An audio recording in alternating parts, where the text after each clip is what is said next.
against capital gains. So it still matters to a corporation whether something is classified as capital because of the netting rules. But it doesn't so much matter because of the rate. Okay?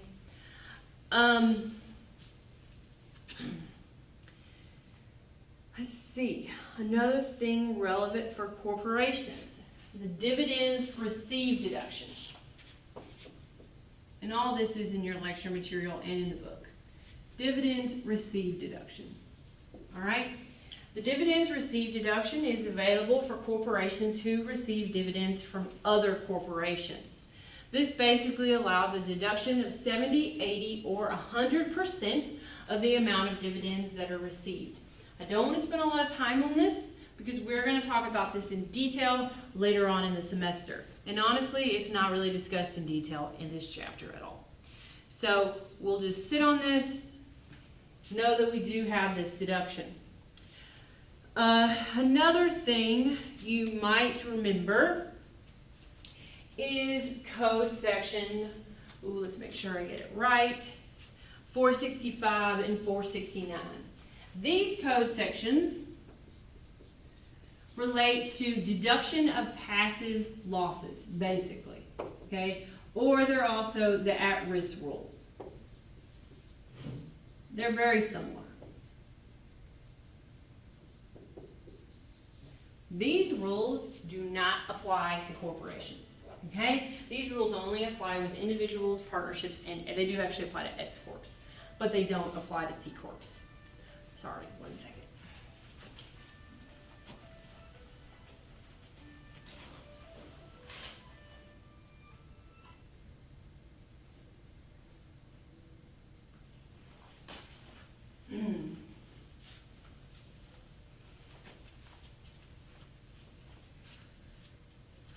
Let's see, anything else I need to mention?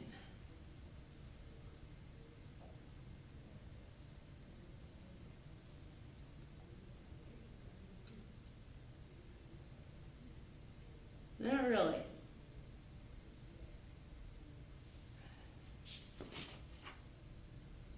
Let's talk about tax year and accounting method real fast. This is on page 5. So corporations have, or C Corps, have a lot of ability to use whatever sort of fiscal year or calendar year they want. Most corporations are accrual method taxpayers. There are some exceptions. They have annual gross receipts for a 3-year period that do not exceed $5 million. Or if they're qualified personal service corporations, then they can use the cash method. But for the most part, C Corps are going to use the accrual method, and they can use a fiscal or a calendar year end. Corporate AMT, alternative minimum tax. I'm not kidding you. I went to tax school. I took, over the course of my schooling, before I started practicing, about 40 credits of tax. In that 40 credits, there was never any mention of alternative minimum tax.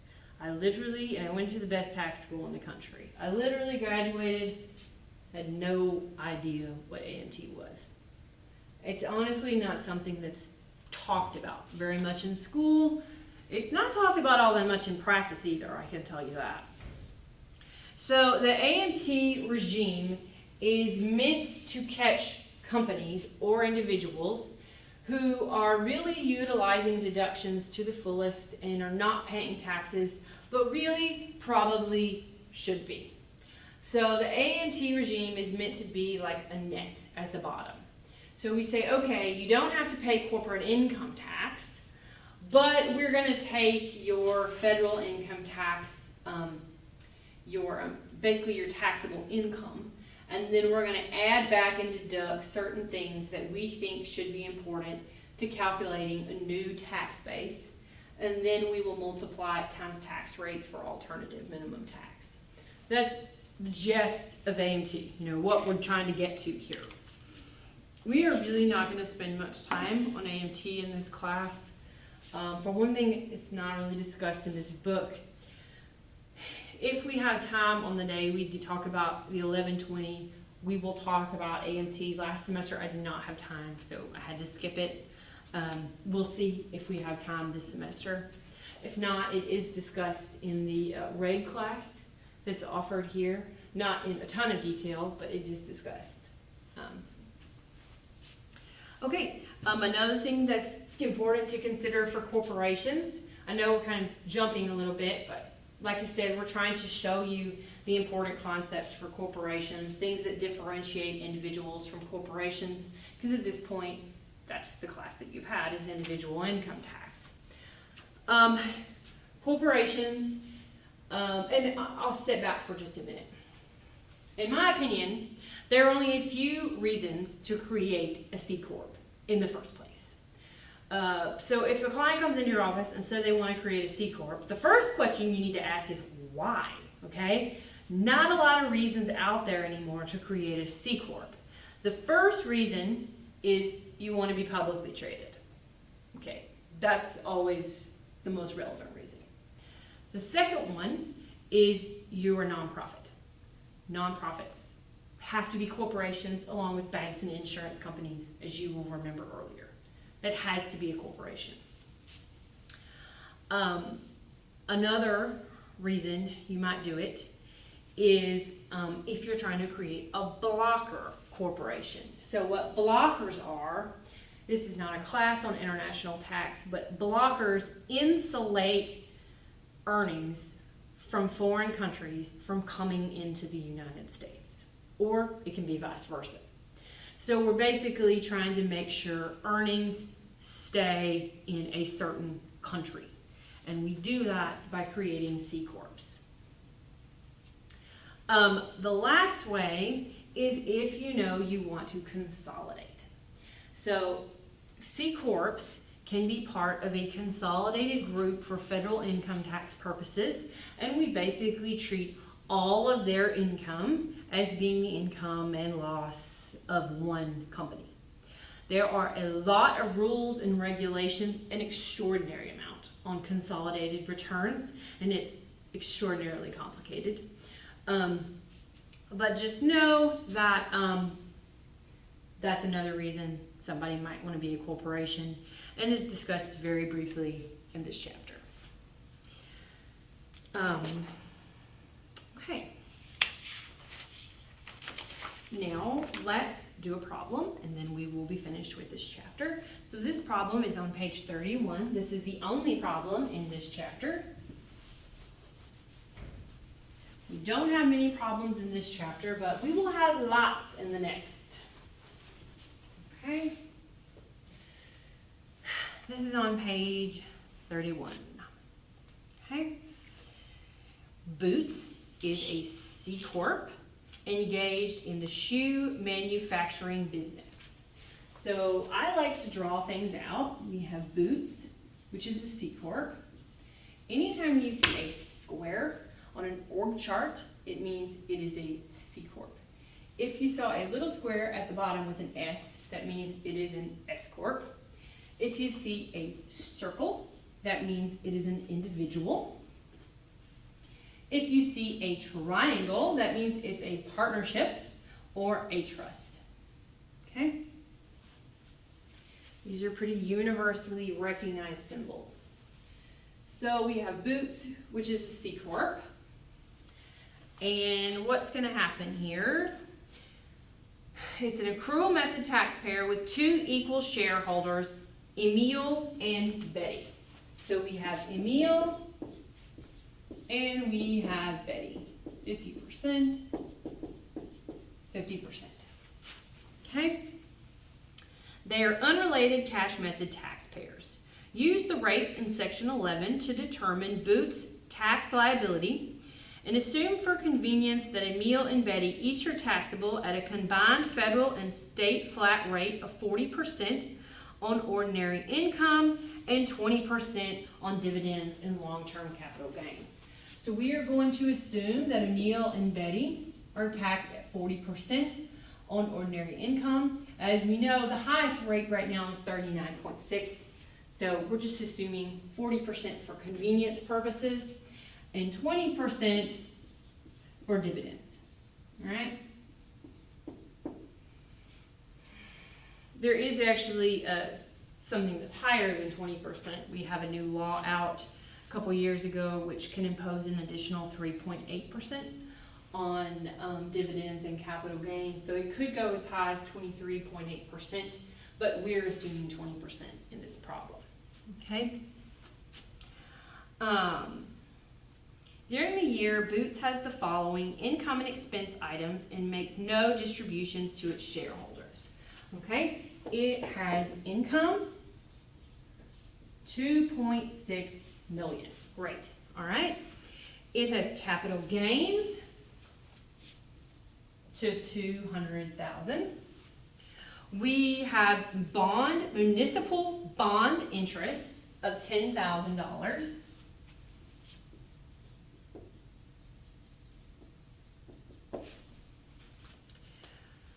We have $800,000 of operating expenses.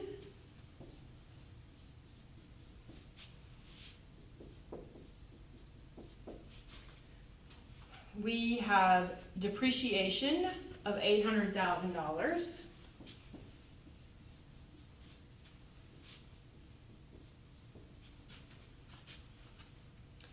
We have capital losses of $220,000. So the first step, we want to calculate Boots's taxable income, or Boots's tax owed, I should say, under section 11. All right, so the first step is, all right, well, let's calculate their taxable income here, okay? So how much taxable income do they have? Okay, well, they have income of 2.8 million, right? What about this municipal bond interest? Is that taxable? No. Interest from a state or local bond is not taxable for federal income tax purposes. You may remember that from individual, out, you don't care. Okay? Now what about operating expenses? $800,000 is a valid expense. Okay? We have $800,000, okay, of depreciable depreciation. So 1.6. Okay, we have 1.6 right now. And then what about our capital loss?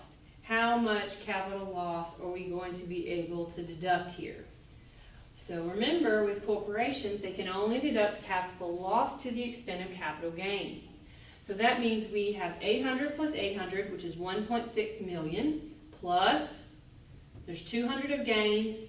They can deduct 200 of losses, okay, which is going to be 1.8 million of expenses.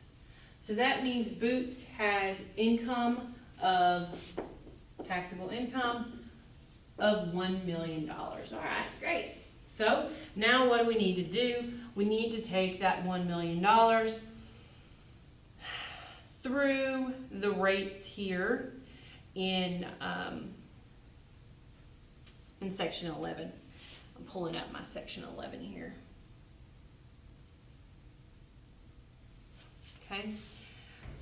The first one is 15% of $500,000, all right, which is going to be $50,000, which is going to be $7,500. Okay.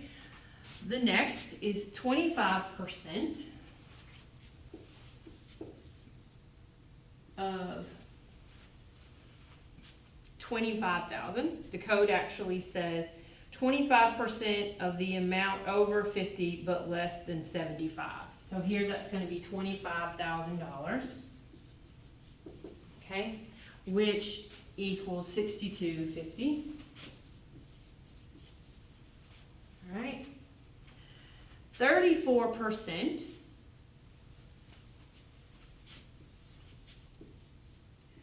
of $925,000. The code actually says 34% of the taxable income that exceeds 75, but not 10 million. Well, we're under 10 million definitely, but since we have already paid taxes on 70, or calculated tax on 75,000, we're going to subtract 75 from 1 million to get us 925, okay, which is 314,500. Okay. Plus, if you will remember, we have this flush language where we have to fill this in. Okay. So if we look at the flush language, it says, plus we have to add 5% of the excess of $100,000. Okay. So that would be 5% of $900,000.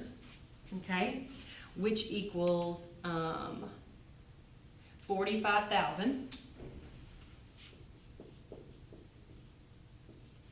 This is the lesser of, or 11,750. So obviously, the lesser of these two numbers is going to be 11,750. So when you add all that up, it equals $340,000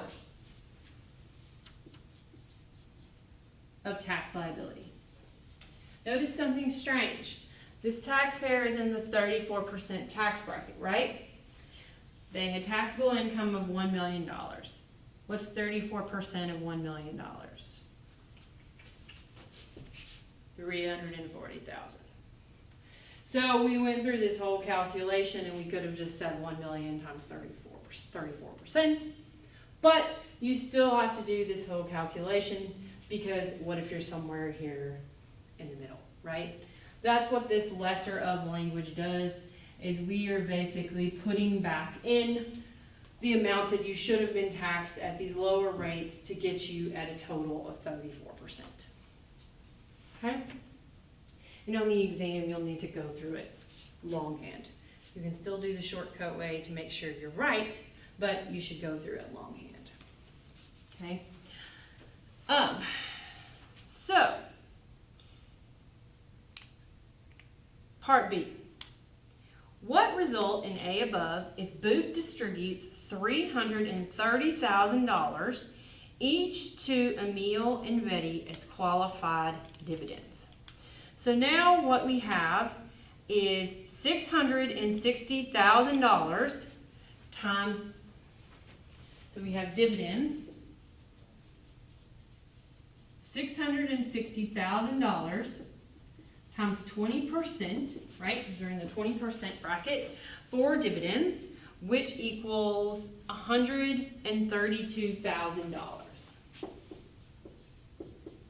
So on this $1 million of taxable income, how much tax are they paying? $132,000 plus $340, which equals $472,000.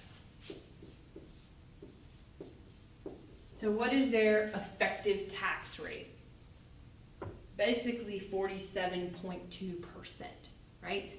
Because that is the total taxes that are owed on $1 million. Okay? All right. Part C. What result in A above if instead of paying dividends, Boots pays Emil and Betty salaries of $500,000 each? What are other strategies they could use to reduce the impact of the corporation double tax? All right, great. So if they're paying them salaries of $500,000 each, now we're going to have an additional deduction of what? $1 million. So what's their taxable income going to be? 0. Right? 0. Awesome. Corporation is going to pay $0 of taxable income. How much taxes are Emil and Betty going to have to pay on $1 million? Well, 1 million times 40%, which is the rate we're assuming they're in for ordinary income, which equals $400,000. The tax liability, the total tax liability is less, and the effective tax rate is less. However, we just talked about form over substance. There's always a chance that the IRS is going to come in and say, no, this is really dividends, and you're just trying to get around the tax code by structuring it this way. So that's always a danger. Another possibility is a way to get around it is to give the shareholders debt in Boots in addition to their equity. That could produce problems of its own, as we'll discuss in Chapter 3. But if Boots is giving them debt instead of equity, then that basically means the interest payments to the note holders, E and B, would be deductible to Boots. It would be income to E and B, but it would be a way to reduce some of that taxable income. And they would also be reducing some of the dividends that are paid. So that's another way to get around it, although that may have its own issues in and of itself, which we will discuss in Chapter 3. That's pretty much it. So, well, no, there is one other way that the book, the key talks about, that's offering some sort of fringe benefits instead of compensation. Maybe give them part compensation, but part, something else, better health insurance, or something like that. Paid daycare, I don't know, something like that. Anyway, that's pretty much it for this chapter. So we'll pick up again with Chapter 2.